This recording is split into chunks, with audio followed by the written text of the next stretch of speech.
Wow.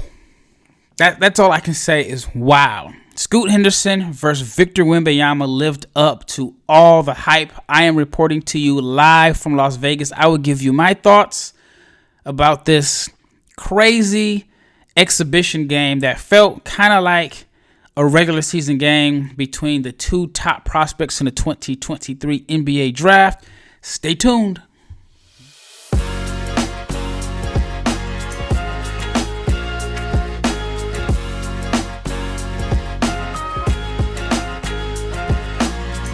You are listening to the Locked On NBA Big Board podcast. I am your host, Rafael Barlowe, the director of scouting for NBA Big Board and the founder of NBA Draft Junkies. I had great seats for this showcase tonight, and I'm still in awe of what we saw.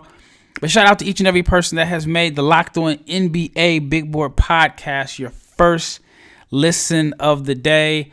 I know I really appreciate it. And shout out to each and every person that has subscribed to the NBA Big Board newsletter. It means so much to me. It has been very helpful in allowing me to move around and travel. And it basically paid for my trip to Paris last week, where I was able to watch Victor Wembanyama play twice. And I did a couple podcasts on that performance. And during my long flight from Paris back to the States, I had plenty of time to think about this matchup between Victor Wembanyama and Scoot Henderson. And I'll be honest, I had high expectations. And then, of course, like, my mind would go back and forth saying, you know what, a lot of times things don't live up to the expectations. Things don't live up to the hype. I thought about different scenarios of, okay, what if Vic gets in foul trouble? Or what if, Scoot struggles, with his shooting? Just so many what ifs. What if, the team from France, they're jet lagged because they literally just played in France on Friday night. They got to Vegas on, I would probably say, like a Saturday evening, and they just only had maybe 48 hours to adjust. I know some of the guys are young, and when you're young, you can bounce back. But I had so many different scenarios in my head of what could possibly happen, and none of that happened. Again, I had high expectations. But yeah, I never saw a scenario where Victor would score 37 and Scoot would score 28. They put on an absolute show in front of hundreds of NBA scouts and personnel. I was told that expect at least 5 different representatives from every team to be at this event, because not only is it Scoot versus Vic, you still have multiple NBA draft prospects on the Ignite team. Then you have a guy like Hugo Besson, who was drafted this past June, who was the draft and stash guy. But overall, I know everybody that made the trip to Las Vegas felt like it was worth it after tonight's performance. And what's crazy is we still have one more. And, it makes me wonder, can it live up to the hype? Because, this game exceeded all expectations. And I'll just give you a breakdown. If you missed it, it was on ESPN. And, like, the first couple plays of the game, you saw, like, Wembanyama isolate and score, attack the rim. You saw Scoot hit a pull-up jumper. Then you saw Wembanyama with a big block. And then it's like they traded back and forth.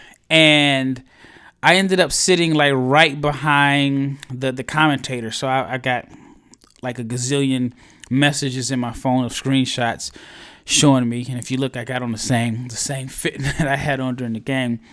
And then like the second quarter, Scoot took over. So I'm like trying to watch the game, and I'll be honest. I'll be totally honest. I stopped evaluating this game from a scout's perspective.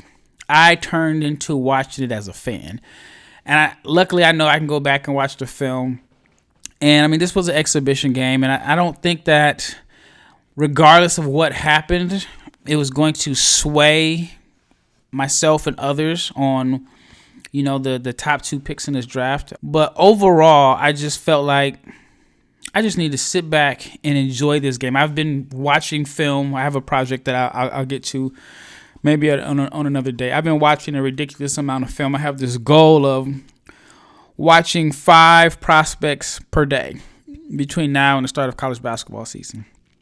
And so for me, this was just an opportunity to just sit back as a fan and enjoy these 2 prospects. And in the second quarter, I mean, Scoot dominated. I mean, he showed a much improved shooting stroke. Well, I mean, the stroke was already there, but he just showed that he's put in the time. He's worked on his jumper. He knocked down 3-pointers. And one of the things I love about Scoot, and I talked about it with different people after the game and even during the game, is we don't normally see guys at his age with his athleticism and this burst and the speed and all the physical tools that he has, but we don't usually see guys play this under control with this much poise and this pace. Usually when guys are great athletes, they have one speed. Like it's just an aggressive downhill speed, but he just plays at like this pace where you can't speed him up. I mean, he's aggressive, he's confident, I mean, strong. He looked a lot stronger than he did last year. And this is my first time seeing him in person, other than like summer league, but he wasn't playing. But just seeing him in person, you can just see how his body is developed. And I mean, I just think that whoever wins the lottery this year and whoever finishes second, you have 2 lottery winners. You have 2 guys that I think will be ready to come in and basically change the fortunes of your franchise. And at halftime, Scoot was, basically what I was seeing on Twitter, Scoot was the number 1 pick by people at halftime because I think he had like 18 points. I mean, he just showed like a different level of maturity and confidence. And it got to the point where I felt like, man, did Victor make a mistake by making the comment? And I'm paraphrasing here, but he made a comment like, in any other year, he'd be the number 1 pick, but this is my year. Something along those lines. And at halftime, it was 71-52. So in my mind, I'm thinking like, okay, we saw flashes of Wembanyama, but we saw brilliance from Scoot. And now the team is the Igniter up by 20. Are we going to see Wembanyama shut down? I mean, if they're down by 30, if it ends up being like a 10-0 run to start the quarter and down by 30, what is the purpose of playing Wembanyama in this exhibition game, knowing that you have another game coming up on Thursday? And if I'm not mistaken, the Metropolitans have a game on the 8th. So it's like, you know what, do you save him? But then on the other hand, I'm thinking like, they came this far. They came all the way to the United States. Like they have something that they want to show. And in the second half, Wembanyama showed why people are calling him a generational talent. Now, I knew that Vic could shoot, and I'm good friends with his trainer. And I mean, he told me about the strides in the shooting. And I've watched a couple games live. But 7 threes, wasn't expecting that. All right, when we return, I'll give you a little bit of my thoughts on the second half of the game and what kind of shocked me, and maybe some little areas of concern. Not very many, but I'll give you my thoughts on that. And then after the game, I was able to talk to the families and scouts and just kind of hear the chatter going around. And I'll give you a little bit of insight of what was going on behind the scenes at the Dollar Loan Center. All right, let me tell you about Prize Picks. Like, for example, the Lakers are playing the Phoenix Suns later on today, and I'm taking LeBron James to score more than 10 points and Chris Paul to have more than 3 assists, while Devin Booker has 15 points and Anthony Davis plays less than 20 minutes. And that's what makes Prize Picks so great. You can pick 2 to 5 players, and if they go score more or less than their Prize Picks projection, you can win up to 10 times your money on any entry. There's no competing against other people. It's just you versus the projections available. And Prize Picks offers projections on any sport that you watch, which is including NBA, NFL, Major League Baseball, NHL, PGA, college football, men's college basketball, women's college basketball, soccer, WNBA, NASCAR, so on. Tennis, boxing, Eurobasket, cricket, and more. And entries can be made in 60 seconds or less. It is that easy. It is safe, and they offer fast withdrawal. So it's currently operational in over 30 states and in Canada. So download the PrizePicks app or go to prizepicks.com to sign up and play daily fantasy sports. First-time users can receive 100% instant deposit match up to $100 with the promo code LOCKEDON. If you deposit $100, PrizePicks will give you $100. If you deposit $50, PrizePicks will give you $50. So do not forget to enter the promo code LOCKEDON at the sign up for instant deposit match up to $100. All right, shout out to each and every person that has made the Locked On NBA Big Board podcast your first listen of the day. But make sure you check out the Ultimate Pro Basketball Preview, which starts October 10th. It is a 6-episode extravaganza to get you ready for the NBA season.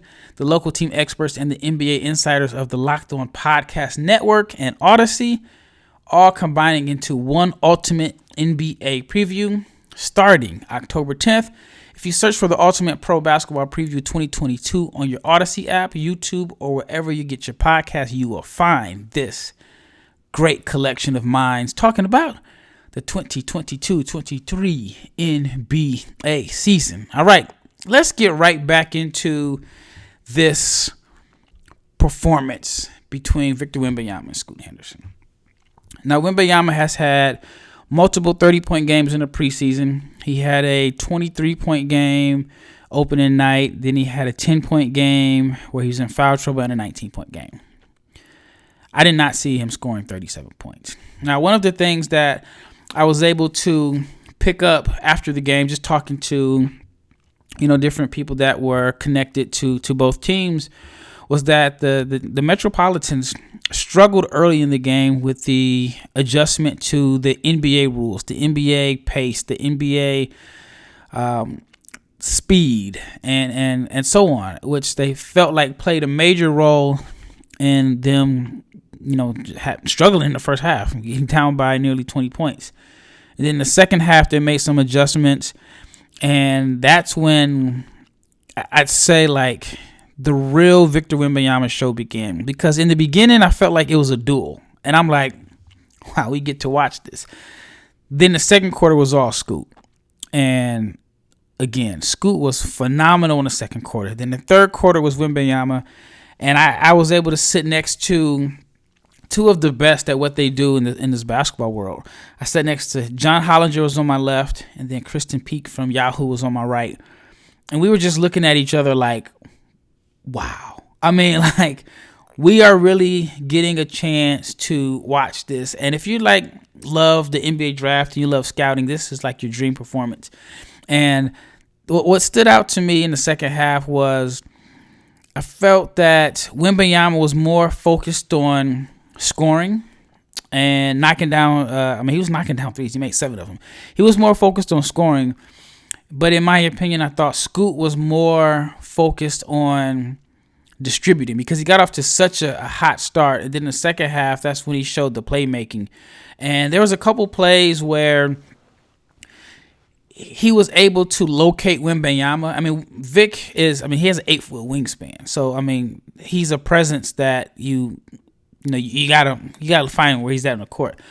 But Scoot was able to find and locate Wembanyama and it's attack him and create scoring opportunities for others. But he always knew where he was. Always knew he was at every opportunity. There were a couple times where I felt like he tried to get to the one-on-one matchup a little bit, and Victor ended up getting a couple blocks. I think Vic blocked a dunk.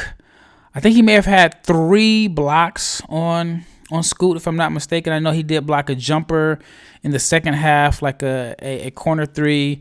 I know 1 at the rim, and I think in the first half he was able to block 1. But Scoot also made a couple pull-up jumpers over him. So, it was this, I keep saying, this amazing duel that you normally would not see between a point guard and a center. And so I mean, Vic was able to pile up points because he got fouled shooting threes a couple times, which I thought was very, very interesting that he's fouled a three-point shooter.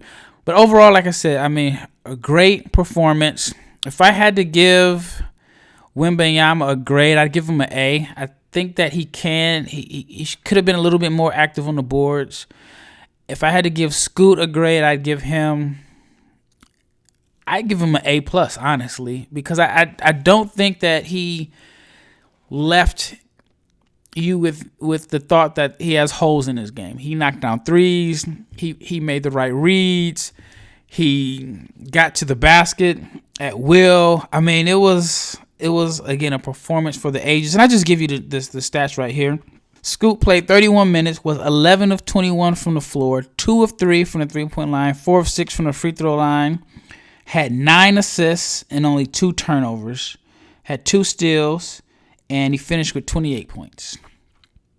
Wembanyama played 32 minutes, 11 of 20 from the floor, 7 of 11 from 3, 8 of 12 from the foul line. He only finished with 4 rebounds. He didn't have any assists, which is kind of shocking because he's been passing the ball so well. He had 1 steal, 5 blocks, 5 fouls, but he was also -5 on the floor. Now, the thing that I thought was the most impressive about Scoot's game was, like I said, he didn't really show any flaws.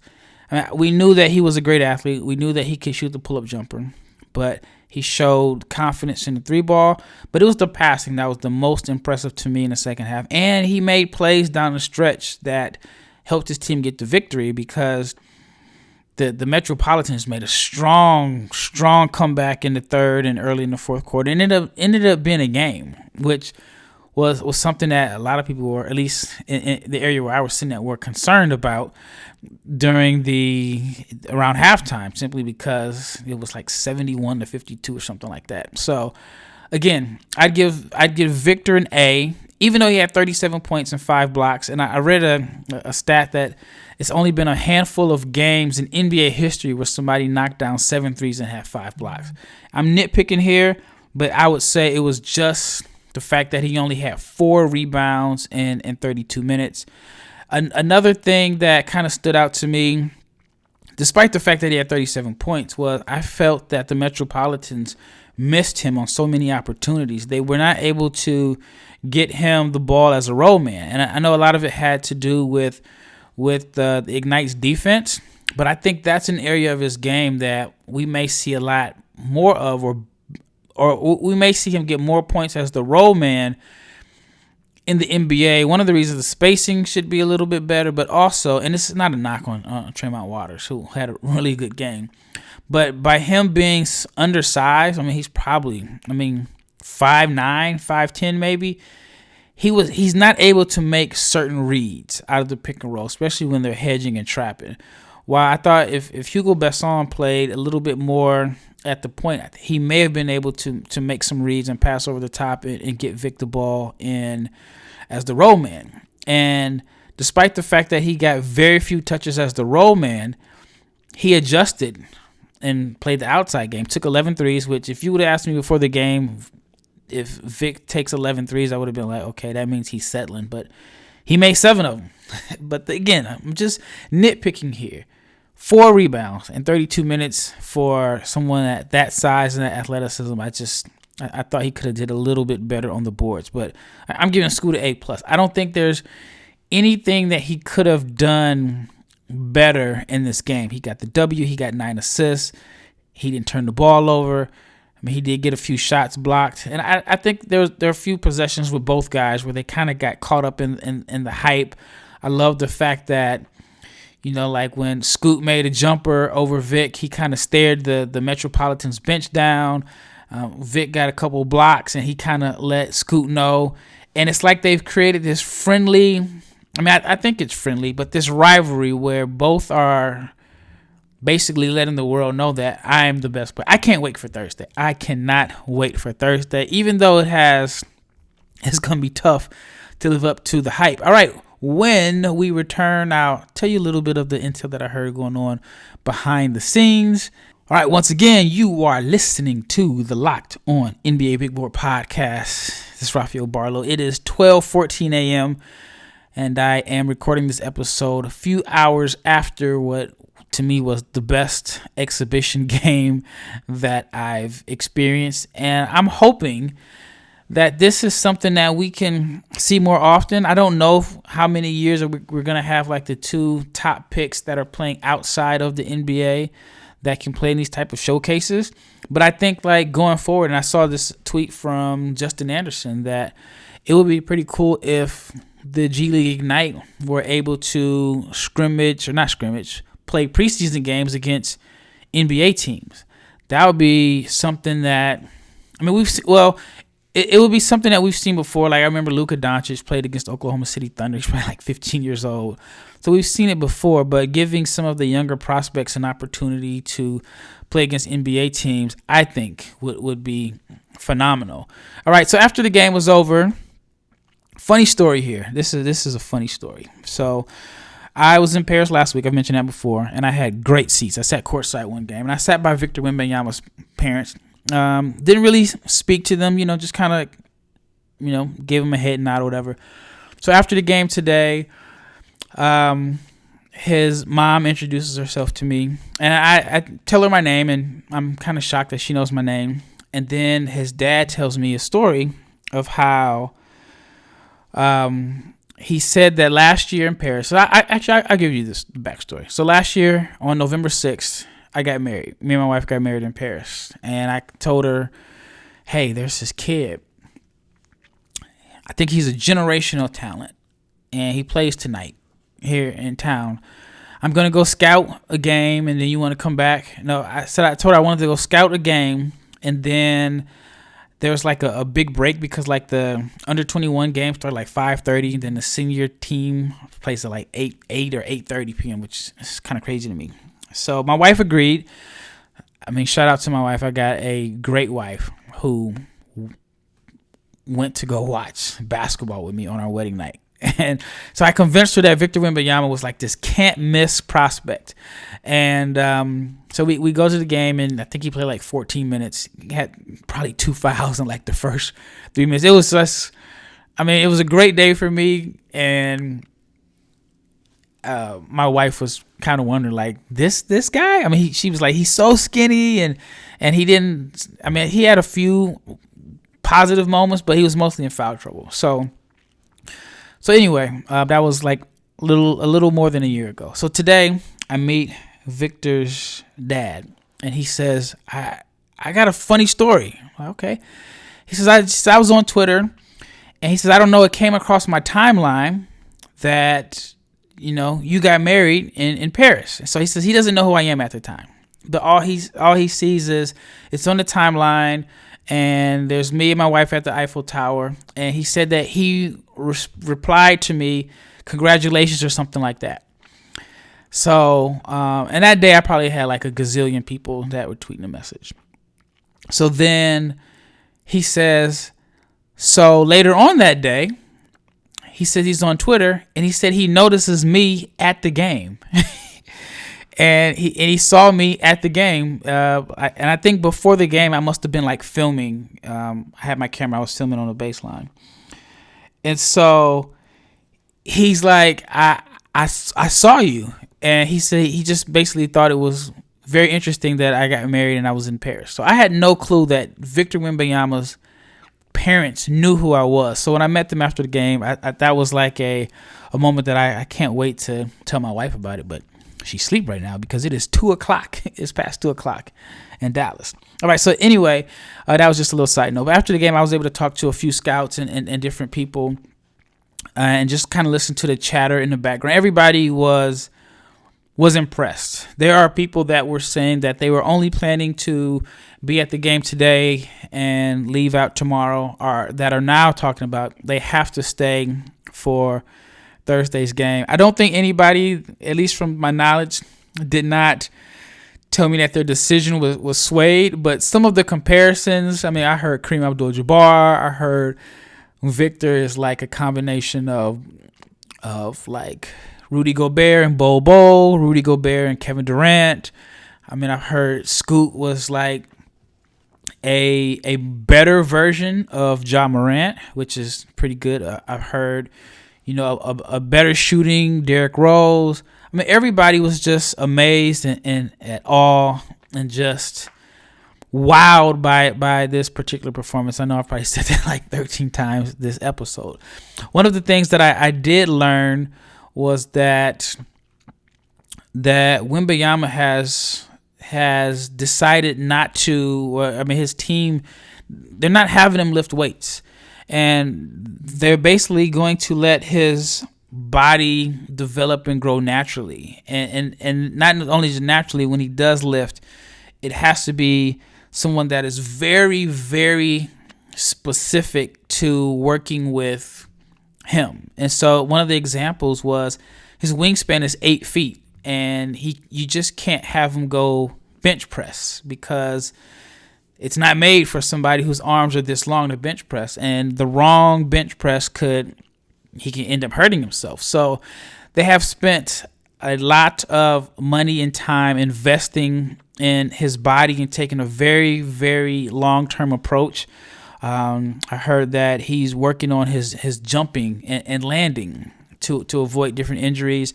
I read an article in Slam where he's worked with, I want to call him Holger, but Dirk's, the guy that is like the mastermind behind Dirk Nowitzki, had him work with him and just doing all the different weird drills. You can look it up about some of the weird techniques and drills that Dirk used to be Dirk and to have such longevity. So I thought that was very interesting it's not shocking, but I just thought it was very interesting that it's such a great, specific and detailed long-term approach for Victor Wembanyama. And then I was able to go into like the press conference and listen to the interview. One of the things that really caught my attention was it's an exhibition game. And of course I know that, if you're a competitor, you want to win. But I was really impressed with his competitive fire. Like, he was visibly upset, 20, 30 minutes after the game because he wanted to win that bad. And I think that's very important if you're going to take a guy number one or number two, is you want to take an alpha. You want to take a guy that is a alpha dog, a guy that wants to compete.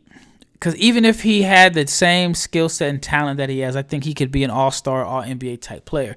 But there's that extra little bit of fire and competitive nature that separates the good from the great. Giannis has it. You've heard the stories about Jordan having it, Kobe having these guys that just want to win.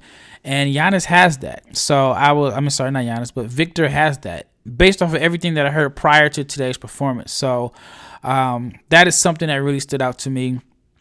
And as far as like Scoot, there are some people that feel as if, despite Wembanyama's greatness, that Scoot could be the number one pick simply because he may have more impact on the game because he has the ball in his hands more.